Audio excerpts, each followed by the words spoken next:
All right, welcome to this special edition of the At Bat podcast presented by War Media. I am Saul Rodriguez, joined by Gabe Wilkins, who, of course, you see on War Media's Open Run, as well as all the time here on the At Bat podcast.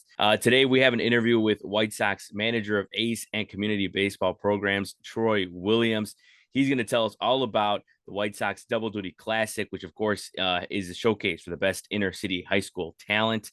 It has had, names like Alec Thomas, Jared Kelnick, even Cubs minor leaguer Ed Howard as well. So, Gabe, what did you take away from this interview? What can people look forward to? Well, one thing that people can look forward to on this episode of the At Bat podcast is just how important the White Sox Ace program is to the community across the Chicagoland area. It's been so much talent that has come out of not only this game and the Double Duty Classic, but across, just baseball as a whole. Some alums of this event, such as Blake Hickman, are now coaches in the White Sox minor league system, helping the next generation of pitchers.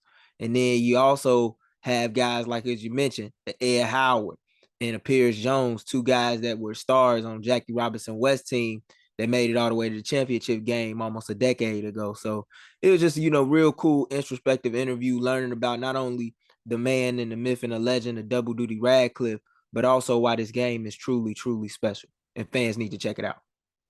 Yeah, and when we mention it, he mentions it. I know how like this game is bigger than just baseball, right?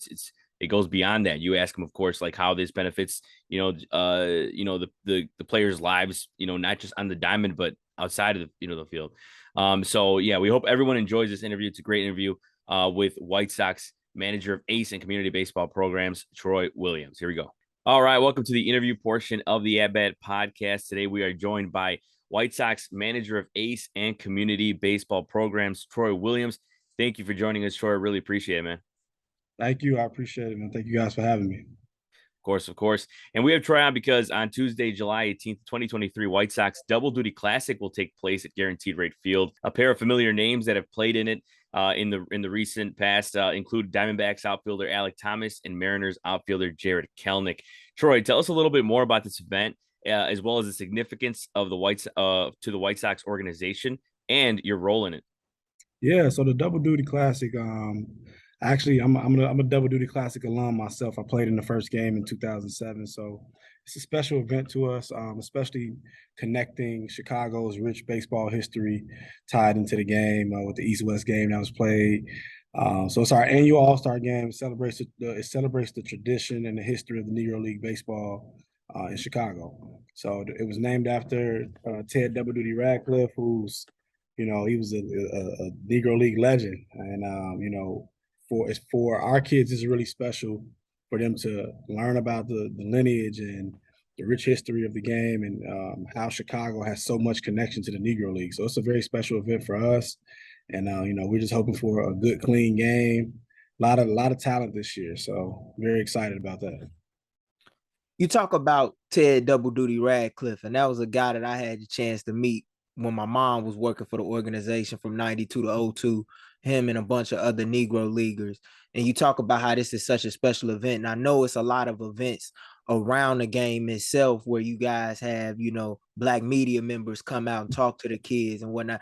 Could you talk about like not only what makes this game so special from an on the field standpoint, but from an off the field standpoint in regards to helping guys from the Chicagoland area get knowledge of the Negro League history and how rich it was? As we all know, the All-Star game for the Negro Leagues was first played here, and it was a big staple here for many years. Yeah, it's a chance. It's a chance for them to go back in time and learn about the game, learn about why they're even able to play the game today, right? The people that paved the way for them to be able to play this game at a high level. So for us, it's more so like a baseball part is fun, but it's definitely an opportunity for them to learn and grow and learn about the history and those that kind of paved the way for them to be able to even step on the field with non-minority players, So that's big for us. We'll do in the past, we've done panels. We had Bob Kendrick from the Negro League Baseball Museum come up, and he's an encyclopedia. I don't know if you guys have had the chance to meet him, but he's somebody that's definitely came by and dropped some gems on our guys, and he can just tell you every I don't know how to do it even remembers all of these things, but that was a special moment for me, and not as somebody who was an adult. Man, I was coaching in the game, so this event is very special to us. The baseball part is fun, but I think the different events that we do around it are even more so special. Of course, and you know what? This event, of course, as you said, in honors the Negro Leagues. What is something you wish everyone knew about those times like the Negro Leagues, or maybe there's something like a specific player that stands out to you that you always look back to, man? I mean, even to be honest, man, learning about Ted Double Duty himself, like Hmm. guy would pitch one game and catch the next. Like I mean, that was special to even learn because now you look at guys now, that's unheard of. Hmm. Even in our game with our youth kids, that's something that we try to stay away from. So learn how he was able to do that in the same exact game was crazy, man. And the different guys like Bob Gibson, and you got all these different dudes who were just legends at the game, and they were just they were raw talent, right? They had so much talent, but they could have been even better had they had the resources and the opportunities that non-minority players had at that Hmm. time. So, this is a special couple days for us. The guys will get a chance to go on a bus tour today with Sherman Dilla Thomas. He takes them around the city, and they get a chance to see these different locations where Negro League players stayed at. Like the different events that happened during the East-West game. And Sherman's great. I don't know if you guys are familiar with him, but he's a very solid dude, and he's somebody that's gonna definitely broaden our kids' knowledge today and give them some good pieces. I know you talked about Saul that the Double Duty Classic has had so many alums and Yeah. current MLB players such as Alec Thomas and Jerry Kelnick Mhm. participate, but it's also had some guys as part of the White Sox Ace Club, former Yep. alums such as Pierce Jones, who got drafted by the Padres, and Ed Howard. Who are some guys this year that fans that attend the Double Duty Classic on an annual basis should have their eyes on that's participating in this year's event? Dude, we got some players this year, man. Kamari Thomas. Kamari Thomas is a Michigan State commit. So he's one of our ace guys, center fielder, one of the fastest guys in the state. He'll go get it. Trey Butler played at Simeon, going to Louisville. He's a Louisville recruit. Uh, Kavari Thunderbird, city champion from Kenwood Academy, who runs it up in the mid 80s on the mound. He's just an ultimate competitor. Um, Savion Flowers, Eastern Kentucky commit. He's a big 6'5", big physical specimen dude, man. He's got light tower power. He can hit the ball at the ballpark at any time. So, and then we got our out of town guys coming in too. We got Trey Lawrence, who comes from a baseball family. His dad Chip Lawrence is a scout with Milwaukee Brewers. So Trey Lawrence is a North Carolina A&T commit. So we got some. The field is loaded this year. I think we're gonna have a really clean game. This is probably the most pitching that we've had in a while. So I think you guys can expect some excitement. You can expect a lot of speed being showcased, and we're just praying for good weather too. That was the number one thing we were praying for. Absolutely. Of course, man. And with the question always being, why aren't there enough African American players in Major League Baseball? What effect do you hope a game like this has on that conversation, man? So I just hope that there's some little kids in the stands that be Hmm. inspired, that come watch this game and they're like, I want to play on this field one day. I want to play in the Double Duty Classic, right?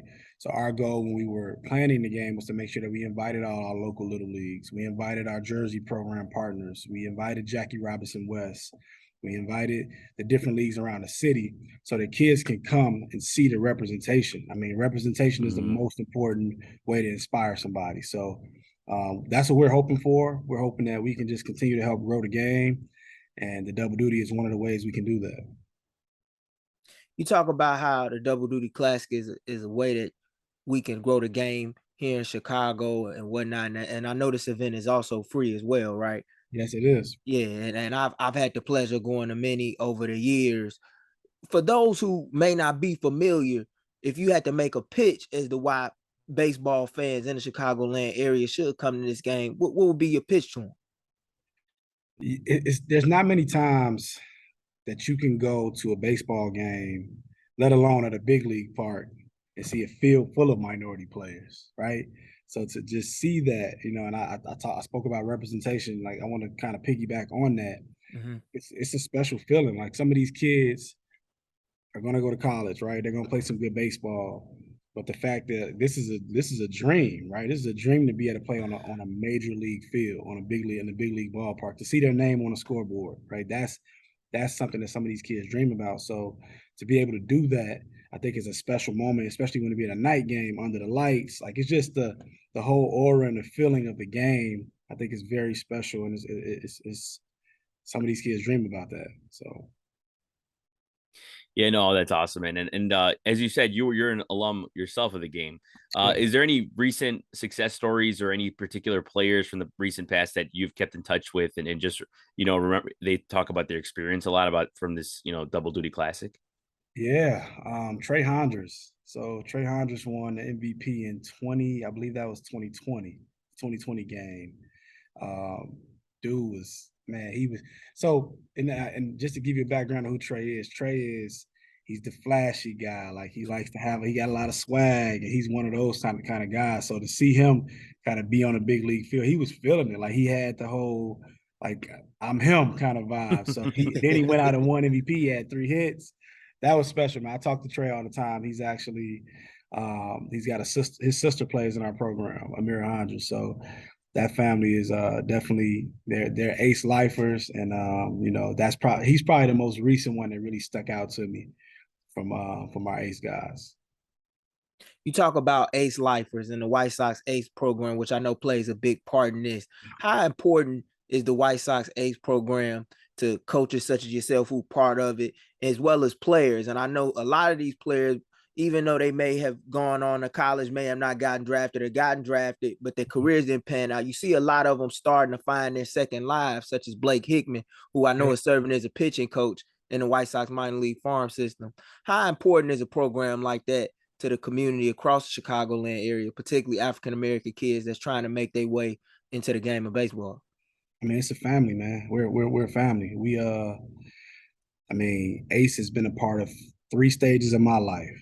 I played in Ace as a player. I came back and coached, and now I have a job in the front office for a major league team. It's a dream job, So it's like for us, we want to make sure that we are providing opportunities outside of the baseball field. We always say it's bigger than baseball, right? If anything, you leave Ace with a network, you leave with a family, you leave with somebody you can call for a job, you leave with somebody that you just can call your brother for life. And I think for us, it's so much bigger than baseball. Like, yeah, the baseball part will work itself out. Some guys will make it to the big league. Some guys will play college. Some might not get a scholarship, right? Mm-hmm. But at the end of the day, you walk away with a network of people that you can call for the rest of your life. You can call your brother, your sister, your family, and that's the most important thing for us. Community. We're big on community here, and we're a tight knit group. So we want to keep it all in the family.